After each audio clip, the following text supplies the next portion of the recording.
La vérité, c'est quelque chose d'extrêmement puissant. Extrêmement puissant. Mais ça veut dire malheureusement que la vérité peut être extrêmement dangereuse. Je vais illustrer ce que je veux dire à l'aide d'un film qui est sorti en 2019, le film qui s'appelle « Le livre d'Élie ». C'est pas un film que je recommande nécessairement parce que c'est rempli de violence, mais il y a une histoire de fond que je trouve intéressante quand même. Dans le livre d'Élie, c'est l'histoire d'un homme qui s'appelle Élie.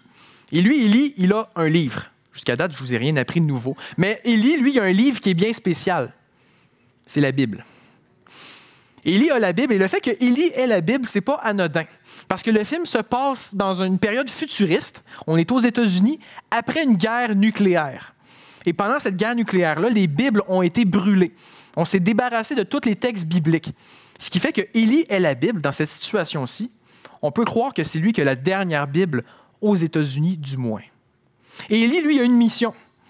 C'est d'aller porter ce livre-là entre les mains de quelqu'un qui va être capable de l'utiliser à bon escient. Donc, lui, ce qu'il fait, c'est qu'il part de l'est, de la côte est américaine, il traverse les États-Unis jusqu'à ce qu'il trouve cette personne-là en qui il va remettre ce livre-là. Et alors qu'il fait sa marche d'est en ouest, il passe à travers une toute petite ville qui est dirigée par un certain Carnegie. Carnegie, lui, est un personnage assez sombre. C'est un homme qui agit comme un dictateur ou un tyran sur sa ville.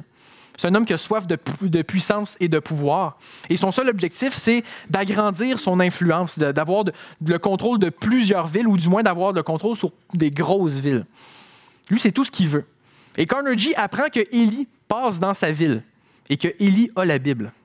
Donc, il s'en va à sa rencontre avec ses hommes armés, toutes les armes pointées sur Élie, et lui demande tout gentiment, « Peux-tu me donner ton livre? » Élie le regarde d'une manière très calme et lui dit, « Pourquoi est-ce que tu veux avoir ce livre-là? » Et Carnegie répond que « J'ai grandi avec ce livre-là et j'en connais la puissance. Et si toi aussi tu lis Élie, tu sais à quel point il est puissant. Imagine tout ce qu'on pourrait faire avec ces gens-là si on leur donnait les bons mots pour leur foi. » On se rend compte que Carnegie ne veut pas donner les bons mots pour la foi à ses habitants. C'est pas ça qu'il veut. Il veut utiliser les bons mots pour exploiter ses habitants. C'est ça qu'il veut faire. Et c'est pour ça que quand je dis que la vérité est puissante, ça veut dire que la vérité peut être puissamment dangereuse. Parce qu'il y a des gens malhonnêtes qui vont vouloir utiliser la vérité à des fins malhonnêtes. Ça, c'est un réel danger. Et si on quitte ce monde fictif futuriste et qu'on regarde l'histoire de l'Église, ça fait 2000 ans que dans l'Église, il y a des gens malhonnêtes qui veulent utiliser la parole de Dieu à des fins malhonnêtes. Et si on remonte 2000 ans en arrière, on a Pierre qui écrit cette lettre à ses lecteurs. Ici, il leur écrit cette lettre-là, c'est pour les affermir dans leur foi, qu'ils puissent croître et grandir dans la vérité. Et c'est pour ça qu'à la fin du chapitre 1, Pierre, il a dit, la parole de Dieu que vous avez, c'est quelque chose de certain, de solide, de puissant. Mais il commence son chapitre 2 en disant, malheureusement, il va y avoir des faux docteurs. Il y a des gens qui ont des mauvaises intentions, qui vont vouloir utiliser cette parole puissante-là à des fins malhonnêtes. Et ça, c'est le réel danger qui est exprimé par Pierre. Et lorsque Pierre parle des faux docteurs, il ne met pas des gants blancs. Il y va directement et le portrait qu'il tresse est extrêmement sombre. Il commence en disant que les faux docteurs sont présents. Après ça, on va voir, il explique pourquoi les faux docteurs sont dangereux pour l'Église. Mais il termine avec les 3 versets qu'on a lus. À la fin du dernier verset, il va montrer que les faux docteurs sont perdus. Et c'est l'étude que j'aimerais qu'on puisse faire ensemble dans ces 3 versets-là. Et ma prière, c'est qu'on puisse reconnaître que chacun d'entre nous, frères et sœurs, on doit s'appuyer sur la vérité pour éviter le danger des faux docteurs qui nous menacent. Ça vous va? Donc, si on commence, au début du verset 1, Pierre prend la peine de dire que les faux docteurs sont présents. Donc, si on lit au début du verset 1, Pierre dit « Il y a eu parmi le peuple de faux prophètes. Il y aura de même parmi vous de faux docteurs. » On arrête ici.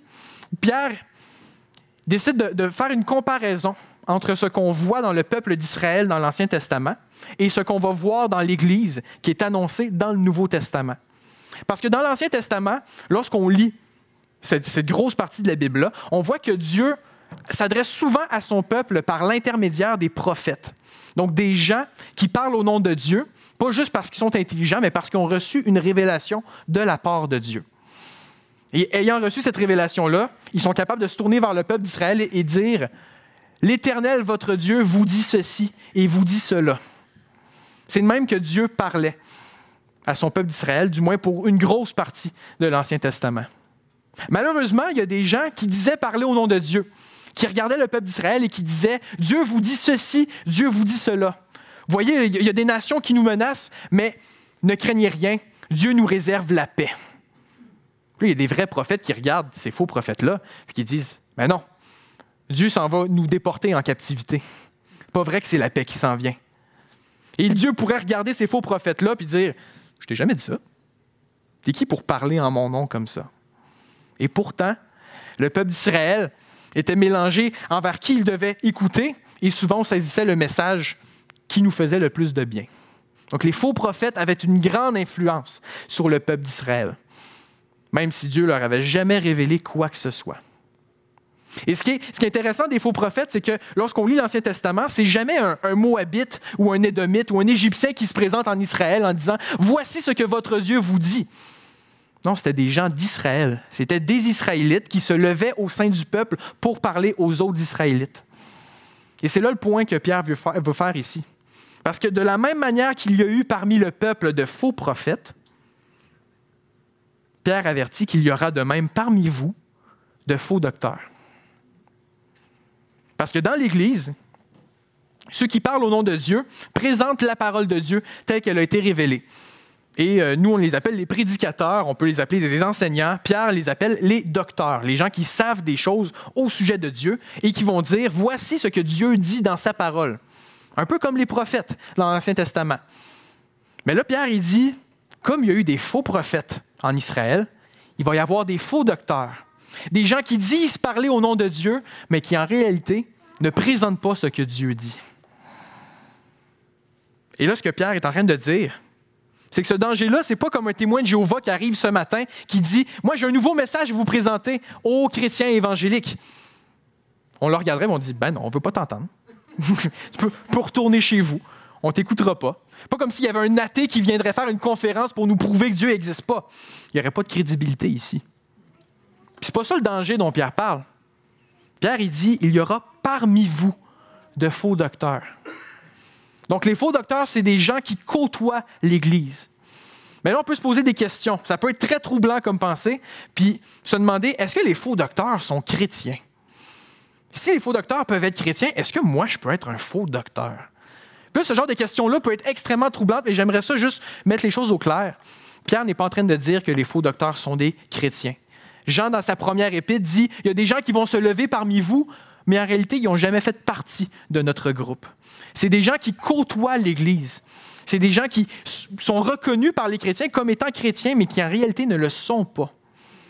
Mais malheureusement, on leur donne une certaine autorité, on leur donne une certaine crédibilité, et alors qu'ils n'appartiennent pas réellement à Dieu, ils tentent d'enseigner les enfants de Dieu. C'est ça le vrai danger. Maintenant, je ne suis pas en train de dire que les enfants de Dieu ne sont pas capables de mentir. Au contraire, probablement qu'on ment très souvent et même plus souvent que ce qu'on pense. Et c'est souvent, lorsqu'on dit des mensonges, c'est parce qu'on manque de connaissances ou qu'on manque de compréhension de la parole de Dieu. Et lorsqu'on ment, c'est jamais dans le but de détruire l'Église ou de la tromper. C'est pas ça le but. Là. Quand un chrétien ment, c'est vraiment juste par faillibilité. De la même manière que moi, dans ma prédication, ce que je dis n'est pas parole de Dieu. C'est interprétation de la parole de Dieu. Donc, ça se peut que je fasse des erreurs dans ma prédication. Mais rassurez-vous, je ne suis pas là pour vous tromper. C'est ça la grosse différence avec les faux docteurs. C'est que les faux docteurs qui n'appartiennent pas à Dieu vont choisir d'enseigner des mensonges pour manipuler le peuple de Dieu, tromper le peuple de Dieu et arriver à leur fin. Mais malheureusement, parce qu'ils côtoient l'Église, parce qu'ils semblent sortir de notre cœur, de notre famille, c'est difficile de distinguer qui est vrai et qui ne l'est pas. Donc, c'est extrêmement dangereux. Alors, Pierre est clair. Il leur dit, il va y avoir des faux docteurs parmi vous. Mais là, Charles-Étienne, ça a été écrit il y a 2000 ans. C'est encore d'actualité, ça. J'entends des gens qui disent « Oh que oui ». Vous avez probablement, je suis sûr et certain que vous avez entendu parler de pasteurs qui séquestrent des enfants chez eux, qui les abusent physiquement, qui abusent de leurs membres physiquement aussi, qui vont abuser de leurs membres psychologiquement. Peut-être que vous avez entendu parler de l'apôtre de Québec, qui est maintenant en cours pour agression sexuelle sur ses membres. Peut-être que vous avez entendu parler de scandales financiers dans le coin de Montréal, des pasteurs qui forcent les membres à leur donner de plus en plus d'argent. C'est encore très d'actualité. Les faux docteurs sont encore présents auprès de l'Église. C'est un réel danger auquel il faut faire face. On ne peut pas jouer à l'autruche et faire « Non, moi, ça ne me concerne pas. » Non, il y a un vrai danger. Maintenant, il faut savoir comment est-ce qu'on le contre. Malheureusement, Pierre, il veut être sûr et certain qu'on comprenne l'ampleur de ce danger-là. Là, on vient de voir que Pierre dit que les faux docteurs sont présents. Et là, on va voir que les faux docteurs sont pernicieux. J'utilise le mot pernicieux parce que c'est un des mots qu'on retrouve dans la traduction de second. Et quand je dis pernicieux, je parle de quelque chose de nocif, de nuisible. Quelqu'un de pernicieux, quelque chose de pernicieux, c'est quelque chose qui mène à la destruction, quelque chose qui mène à la perdition. Et Pierre est en train de montrer ici que l'œuvre des faux docteurs mène à la destruction. C'est quelque chose de nocif pour l'Église. Et l'un des premiers éléments pernicieux de la part des faux docteurs, c'est leur secte. Et ça, on voit ça à la fin du verset 1. Donc, si on continue notre lecture en parlant des faux docteurs, Pierre dit qui introduiront sournoisement des sectes pernicieuses et qui, reniant le maître qui les a rachetés, attireront sur eux une ruine soudaine. Donc, ce qui est dangereux, ce qui est nocif de la part des faux docteurs, c'est d'abord leur secte. Et le mot secte parle de division. Ces fameux pasteurs qui séquestrent des enfants chez eux vont créer des divisions au sein des familles dans l'Église. On sépare les enfants de leurs parents. Et il y a des histoires d'horreur de des parents qui ne s'entendent pas sur est-ce qu'on devrait réellement donner notre enfant au pasteur ou non, et qu'il y a des séparations au sein des couples. Les enseignements des faux docteurs créent des divisions dans l'Église.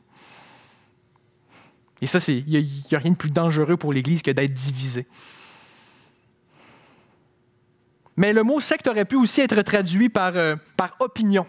Ce que les faux docteurs enseignent, ce sont juste des opinions. Ce n'est pas la vérité, c'est leurs commentaires sur la vérité. Ou encore, on aurait pu traduire ce mot-là par hérésie. Ce qu'ils enseignent, ce sont des choses qui sont contraires à ce que la parole de Dieu enseigne. Mais peu importe ce qu'ils enseignent, c'est quelque chose de pernicieux, de nocif et de nuisible pour chacun d'entre nous. Et là, ce n'est pas des gens qui vont se lever un dimanche matin pour dire « J'ai quelque chose que vous n'avez jamais entendu, qui n'est pas écrit dans la parole de Dieu. » Ça non plus, ça n'a pas beaucoup de crédibilité. Et Pierre dit que malheureusement, ce n'est pas ça leur stratégie. Pierre il dit qu'ils vont introduire sournoisement des sectes pernicieuses. Il y a une vérité qui est présentée, ils vont essayer de rajouter à la vérité. Ils vont même transformer la vérité. C'est quelque chose qui se fait par en arrière.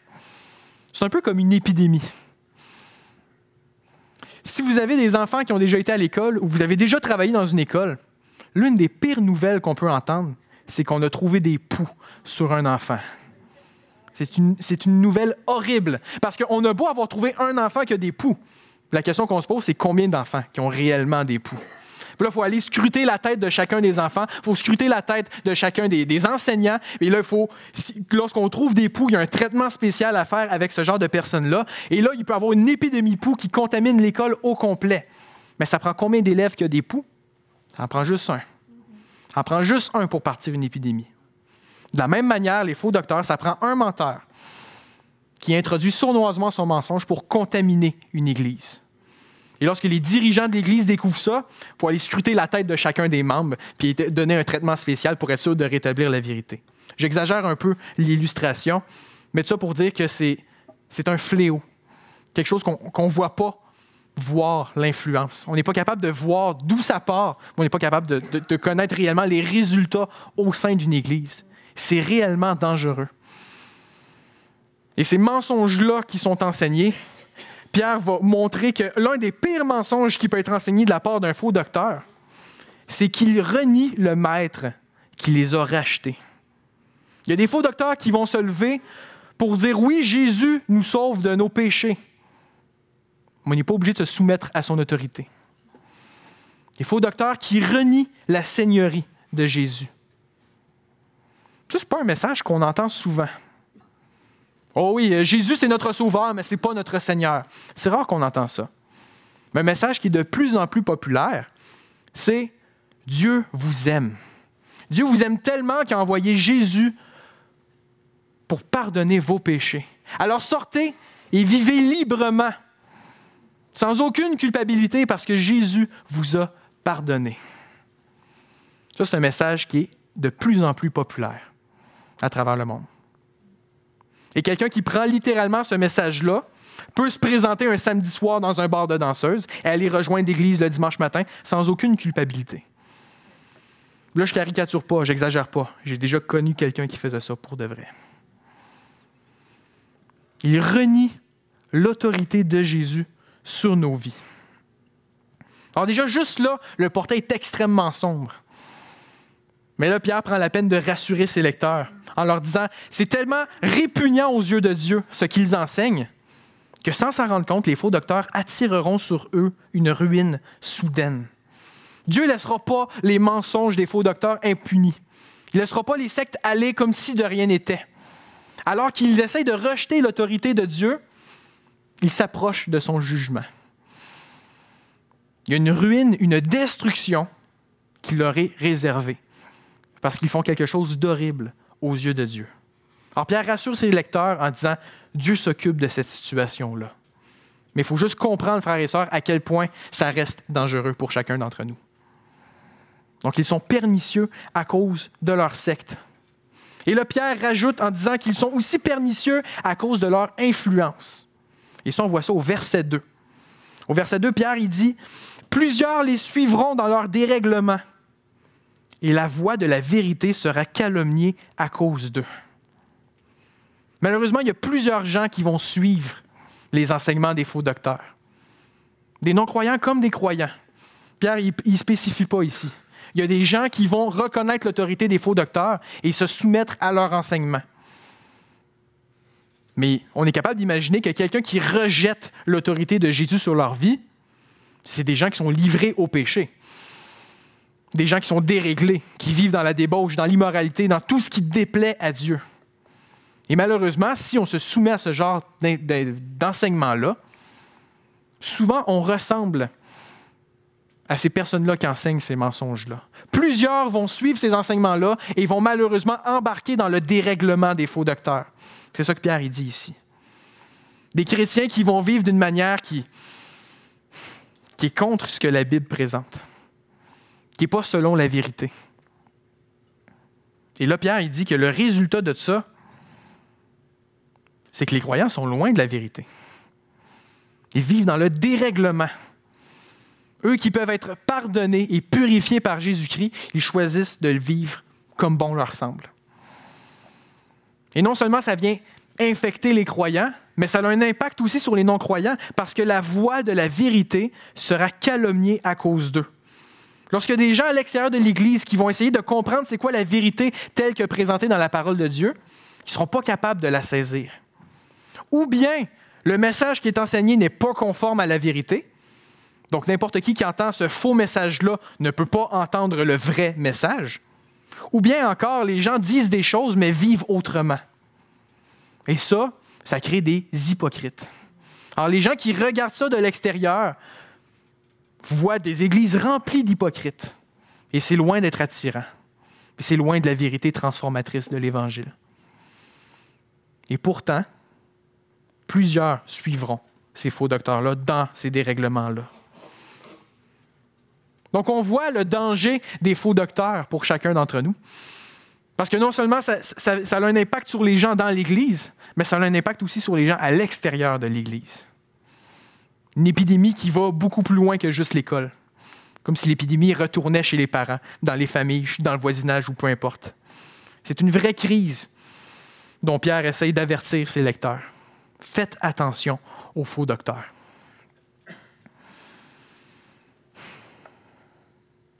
Malheureusement, Pierre n'a pas terminé. Non seulement les faux docteurs sont pernicieux à cause de leur secte, non seulement ils sont pernicieux à cause de leur influence, mais Pierre rajoute qu'ils sont pernicieux à cause de leur cupidité. Et ça, on voit ça au début du verset 3, où Pierre dit « Par cupidité, ils vous exploiteront au moyen de paroles trompeuses. » On arrête ici. Par cupidité, parce qu'ils sont avares, ils cherchent à s'enrichir, ils cherchent leur propre intérêt, ils vont vous exploiter. Il y a des gens malhonnêtes qui veulent utiliser la parole de Dieu pour leur propre intérêt. Ça fait 2000 ans qu'on voit ça dans l'histoire de l'Église. Par cupidité, ils vous exploiteront. Pas juste ils vont réussir à profiter de vous autres. Ils vont réussir à vous manipuler, à vous exploiter pour faire ce qu'eux, ils veulent que vous fassiez. Un réel danger contre les croyants. Et souvent, lorsqu'on regarde ces grandes églises dirigées par ces faux docteurs-là, c'est facile de juger les membres, de dire, mais comment est-ce qu'ils ont pu se faire avoir aussi facilement? Ils ne se rendent pas compte là, qu'ils sont complètement à côté de la traque. Mais Pierre, il dit que le vrai problème, ce n'est pas tant la naïveté des gens qui suivent les faux docteurs, mais c'est leur pouvoir de manipulation. Parce qu'il dit que la manière qu'ils vont réussir à exploiter les croyants, c'est au moyen de paroles trompeuses. Et le mot trompeuse ici, ça, j'ai vraiment trouvé ça fascinant quand j'ai découvert ça. Le mot trompeuse en grec, c'est le mot plastos. Si je vous dis plastos, ça ressemble à quel mot? Plastique. Le plastique n'existait pas encore à cette époque-là, mais le mot plastos veut dire quelque chose qu'on peut modeler comme on veut. Et c'est ce qu'on fait avec le plastique aujourd'hui. On est capable de reproduire des choses en plastique qui ressemblent pourtant à quelque chose de vrai. Je vous donne un exemple. Quand je me magasinais une bouteille d'eau, je voulais une bouteille d'eau en vitre. Et là, on s'en va dans un magasin grande surface. Puis là, il y a une grosse étagère remplie de bouteilles d'eau en vitre. Parce que ce qui paraît, il y a des différences. Mais là, je prends une bouteille à la fois, là, je l'inspecte, là, je la dépose, j'en prends une autre, je la dépose, puis là, j'en prends une troisième. Une fois que j'ai pris une coupe de bouteilles de plastique, j'arrive à une bouteille de vitre, j'arrive à une bouteille en plastique. Puis là, c'est comme si mon bras allait partir à l'autre bout. Parce que le vitre, c'est beaucoup plus lourd que le plastique. Là, ça faisait quelques bouteilles déjà que je prenais. Le rendu à cette bouteille de plastique-là, j'étais convaincu qu'elle était encore en vitre. Donc, j'ai appliqué plus de force que nécessaire pour soulever cette bouteille-là. Puis là, tu te sens niaiseux dans le magasin. Tu fais, voyons donc. Voyons, je me suis fait avoir par une bouteille de plastique. Les faux docteurs utilisent des paroles de plastique. Ils modèlent quelque chose qui ressemble à la vérité. Mais si on le prend dans nos mains et qu'on le cogne, on se rend compte que c'est vide. Quelque chose qui sonne creux.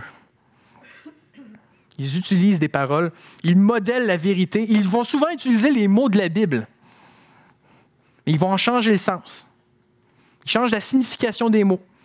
Donc, on peut avoir la même Bible, mais si on utilise le dictionnaire d'un faux docteur, le message est complètement différent. Et c'est la stratégie qu'ils utilisent. Ils vont changer le sens des mots, ils vont tordre le sens de la vérité, ils vont transformer la vérité pour offrir quelque chose qui ressemble à la vérité. Mais c'est quelque chose qu'eux autres ont construit, qui est loin de ce que la parole de Dieu enseigne. C'est comme ça que des gens se font avoir. Parce que les faux docteurs sont de grands manipulateurs. Alors, ils sont pernicieux à cause de leur cupidité. Ça fait penser à Carnegie qui regardait Élie et qui disait « Imagine tout ce qu'on pourrait faire si on leur donnait les bons mots pour leur foi. »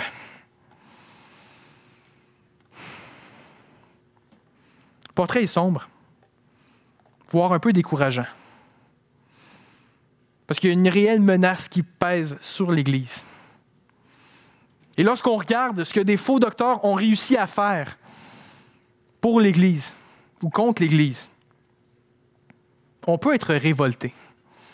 On peut être fâché contre les faux docteurs, mais aussi contre Dieu. Regarder Dieu et dire « Pourquoi est-ce que tu permets ça? Pourquoi est-ce que tu les laisses agir? Tu les laisses mentir à tes enfants? Jusqu'à quand tu vas faire ça, Seigneur? » Mais Pierre, encore une fois, il y a une parole d'espoir pour ses lecteurs. Parce que oui, les faux docteurs sont présents. Oui, les faux docteurs sont pernicieux. Mais Pierre termine en disant que les faux docteurs sont perdus. Ça, c'est à la fin du verset 3, où en parlant des faux docteurs, il dit « Eux que menace depuis longtemps la condamnation, et dont la ruine ne sommeille point. Pierre utilise deux expressions parallèles, synonymes, qui s'en vont dans la même direction pour exprimer ce que Dieu réserve contre les faux docteurs. Il commence en disant « Eux que menace depuis longtemps la condamnation ». Donc, il y a une condamnation, un jugement qui est réservé contre les faux docteurs. Ce n'est pas quelque chose de nouveau. Dieu, il ne regarde pas sa création et il fait « OK, wow, là, il y a des faux docteurs, je n'avais pas prévu ça, je vais arranger un jugement contre eux autres puis je vais le déposer sur eux autres. » Non. Depuis longtemps, il y a un jugement qui est réservé contre les faux docteurs. Parce que c'est quelque chose de répugnant aux yeux de Dieu. Et ce qui est intéressant ici, c'est que ce jugement-là les menace. C'est comme si le bourreau était derrière eux, tout près d'eux autres, prêt à agir et les condamner une fois pour toutes. Ce jugement-là les menace. Ce n'est pas quelque chose qui est loin d'eux autres, c'est très près d'eux autres. Et le bourreau attend seulement que le juge dise « go ». C'est ça qui pèse contre les faux docteurs. Dieu, il ne laisse pas leurs mensonges impunis. Il leur réserve un jugement, et ce jugement-là les menace réellement. Et là, il rajoute comme deuxième expression « et dont la ruine ne sommeille point ». Leur destruction ne dort pas. Le bourreau qui est derrière eux autres n'est pas en train de s'endormir puis de passer à côté de ce qu'il doit faire. Dieu n'a pas oublié de juger les faux docteurs. Au contraire, le jugement les menace, le jugement est pleinement éveillé et attend seulement que le juge dise « go ». Et lorsque Dieu va choisir de rétablir sa justice, il n'y en aura plus de menace, il n'y en aura plus de péché, il n'y en aura plus d'injustice. La justice va être rétablie une fois pour toutes. Et ça, c'est un réel encouragement pour chacun d'entre nous, en sachant que ce n'est pas à nous de devoir régler les problèmes comme si Dieu y avait oublié d'agir pour son Église. Non, Dieu est au contrôle. Puis Dieu leur réserve un jugement. On peut lui faire confiance, qui sait ce qu'il fait. Mais en attendant, il y a une réelle menace contre nous. Il y a un réel danger qui pèse contre l'Église à cause des faux docteurs. Qu'est-ce qu'on fait pour éviter le danger des faux docteurs? Il y a plusieurs croyants qui se sont dit, s'il y a des mensonges qui se disent dans l'Église, ben je vais arrêter d'aller à l'Église. Je vais quitter l'Église, comme ça je ne peux plus être confronté aux mensonges. OK. On va tolérer cette opinion-là. Mettons que tu arrêtes d'aller à l'Église. Là, tu es confronté tout seul dans un monde qui non seulement ne connaît pas la vérité, mais des gens qui détestent la vérité. L'enseignement d'un faux docteur est aussi dangereux que l'enseignement d'un athée qui te dit qu'il n'y a pas de vie après la mort, l'important c'est que tu te fasses plaisir maintenant. C'est le même danger, juste sous une forme différente. Tu fais quoi par rapport à ça, toi qui as arrêté d'aller à l'Église? Ah ben j'ai une idée, je vais m'enfermer chez nous, puis je ne verrai pas personne. Hein? Comme ça, je ne pourrais pas être confronté aux mensonges dans l'Église, puis je ne pourrais pas non plus être confronté aux mensonges qu'on voit dans le monde à l'extérieur de l'Église. OK, pas vraiment d'accord, mais mettons que tu choisis de faire ça réellement, tout seul dans tes pensées. Tu n'es même pas à l'abri du mensonge encore, parce qu'on est très bon pour se mentir à soi-même. Même confronté avec nous-mêmes, loin d'une influence extérieure, on est capable de se prêcher le mensonge. Dans cette situation-ci, frères et sœurs, la solution n'est pas de fuir, loin des gens. La vraie solution va être efficace lorsqu'on comprend le vrai problème, le vrai danger contre les croyants. Et ce vrai danger-là, c'est que les faux docteurs enseignent le mensonge. Les faux docteurs éloignent les enfants de Dieu de la vérité. Ils tentent de les garder, de les manipuler dans le mensonge. C'est ça le vrai danger. Et que ce soit de la part des faux docteurs ou des gens dans le monde, ou que ce soit notre propre conscience qui nous mente, c'est ça le danger auquel les enfants de Dieu doivent faire face. Et quelle est la solution au mensonge? Eh bien, si on fuit le mensonge, ça veut dire qu'on s'approche de la vérité. La seule solution pour éviter la menace des faux docteurs, c'est de saisir la vérité et de s'accrocher à elle. Pour chacun d'entre nous, c'est de s'accrocher à Jésus-Christ. Lui qui dit « Je suis le chemin, la vérité et la vie. Nul ne vient au Père que par moi. » Mais concrètement, comment est-ce qu'on s'accroche à Jésus, lui qu'on ne voit pas? Mais ce qui est intéressant dans Jean au chapitre 17, pas obligé de tourner, Jésus prie son Père concernant les enfants de Dieu. Il prie pour son Église.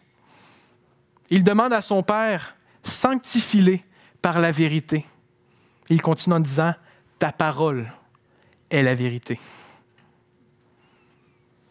Jésus veut prendre soin des enfants de Dieu par la parole de Dieu.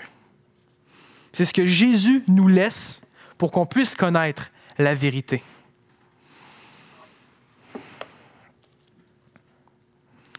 Quand je suis devenu adulte, je pense que je suis devenu adulte lorsque je me suis rendu compte qu'il fallait que je prépare moi-même ma nourriture, puis qu'il fallait que je fasse moi-même mon épicerie.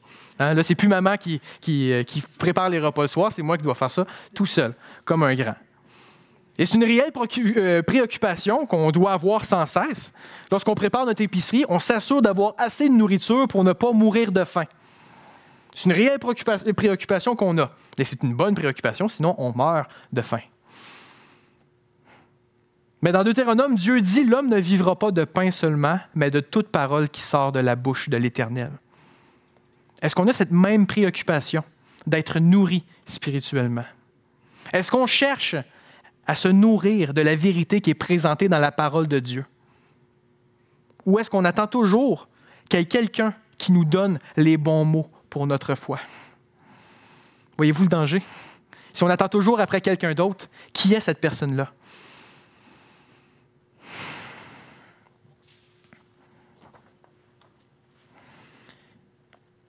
J'aimerais ça vous raconter une histoire que je trouve fascinante. C'est Ravi Zacharias, un philosophe chrétien de renommée internationale, qui racontait ça. Il racontait que lorsqu'il était jeune encore, il était au début de sa vingtaine, il a choisi d'aller prêcher l'Évangile au Vietnam. Et à cette époque-là, c'était en pleine guerre du Vietnam. Donc, il y avait les Vietnamiens qui étaient pour la démocratie, qui s'affrontaient contre les Viet Cong, qui étaient pour le communisme. Et lui, Ravi Zacharias, allait présenter l'Évangile au peuple vietnamien, peu importe de quel clan il était. Mais vu qu'il s'adressait à des Vietnamiens, il n'était pas capable de se faire comprendre juste en parlant en anglais. Donc, il y avait à ses côtés un jeune traducteur d'une quinzaine d'années qui, lui, avait une foi inébranlable en Dieu. Assez pour même arrêter de temps en temps les prédications de Ravi Zacharias, puis prêcher par lui-même au peuple vietnamien. Et non seulement il y avait une foi inébranlable, mais il y avait un anglais impeccable, parce qu'il était capable de faire de la traduction simultanée. Et lorsque Ravi Zacharias est retourné chez lui, ce jeune traducteur vietnamien-là s'est fait saisir par les Viet Cong. Il s'est fait jeter en prison. Et en prison, on lui a enlevé tous ses livres en anglais. La seule littérature à laquelle il avait accès, c'était des livres en vietnamien et des livres en français. Et le seul sujet abordé par ces livres, c'était la défense de l'idéologie communiste. Il n'y avait rien d'autre. Et le communisme, c'est quelque chose d'assez complexe. Je ne prendrai pas la peine de vous expliquer c'est quoi, mais juste pour bien comprendre cette histoire-là, il y a une des doctrines du communisme qui nie l'existence de Dieu, qui va dire si tu crois en Dieu, c'est dangereux pour toi. Et c'est la seule littérature à laquelle ce jeune traducteur vietnamien-là avait accès. Et pendant plusieurs années, il est arrivé un soir, puis il avait choisi quelque chose dans son cœur. Il a dit, demain matin, je ne prierai pas à Dieu. C'est fini ce temps-là. Ça fait des années là, que je prie à Dieu tous les matins, mais là, ça ne sert plus à rien. Le lendemain matin, il se réveille, il choisit de ne pas prier à Dieu. Il y a l'officier de la prison qui s'en va le voir, puis qui lui dit, aujourd'hui, tu vas aller laver les latrines. Et à ce qui paraît, une fois que tu as lavé les latrines, tu ne veux plus jamais y retourner.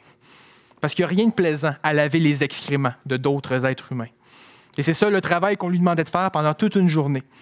Alors, il se présente dans les latrines avec un linge sur son visage pour bloquer le plus possible les odeurs. Il est penché à terre et regarde dans un seau rempli d'excréments. Il y a une page d'un livre avec du texte en anglais dessus. Ça faisait des années qu'il n'avait pas vu d'anglais encore. Il regarde autour de lui, il n'y avait personne. Il prend la page, la met dans sa poche, continue son travail.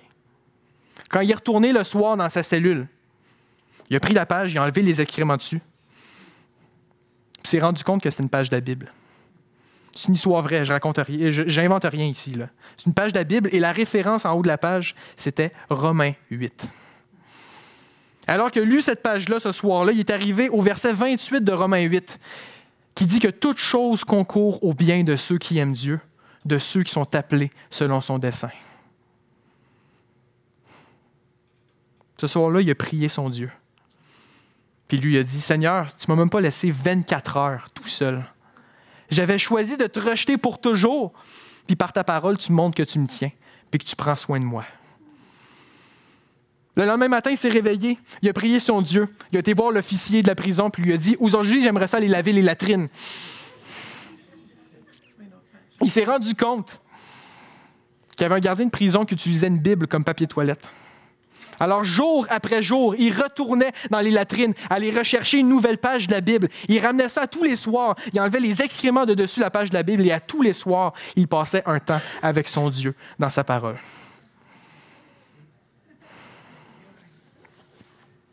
Mérite une gorgée d'eau.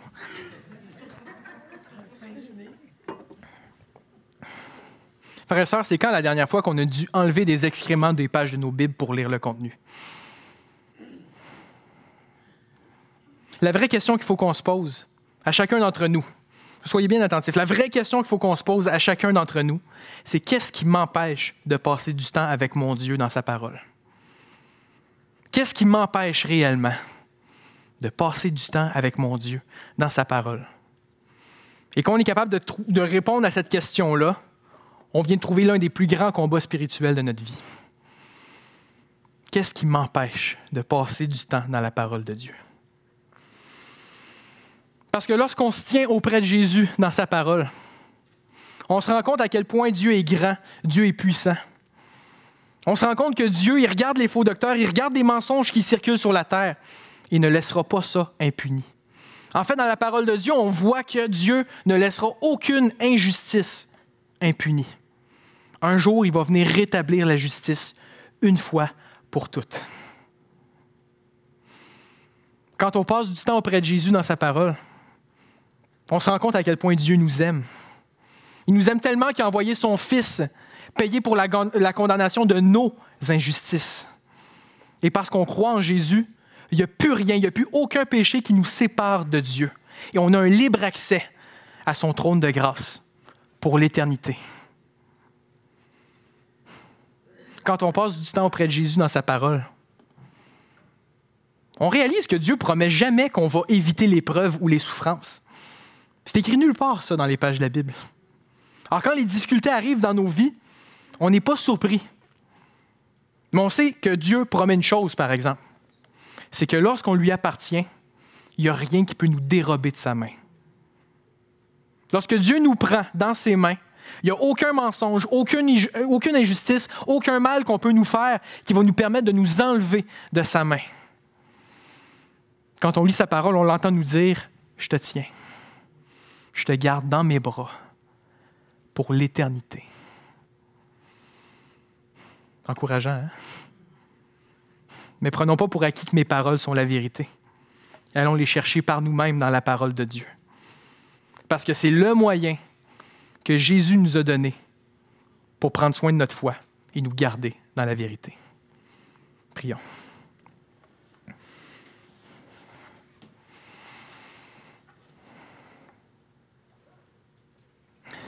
Ah, Père céleste,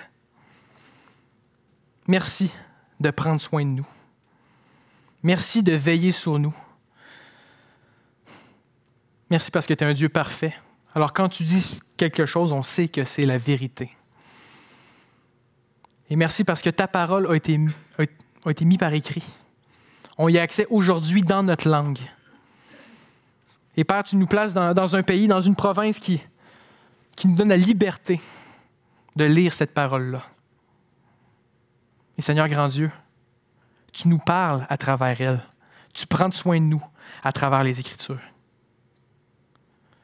On peut seulement te dire merci de porter sur nous un regard aussi grand, de nous accorder autant d'importance. Et Seigneur, ce qu'on sait, c'est que par ta parole, tu viens transformer nos vies. Cette transformation-là va permettre de te glorifier. Oui, Père, viens agir dans chacun de nos cœurs. Merci pour Jésus qui nous donne accès à toi. Et merci parce qu'il nous a laissé ta parole pour nous diriger dans cette vie-ci. Viens nous reprendre, viens nous exhorter Viens nous corriger. Viens nous encourager par ta parole. On te dit merci de l'œuvre que tu fais dans nos vies à travers elle. Dans ton Fils Jésus-Christ. Amen.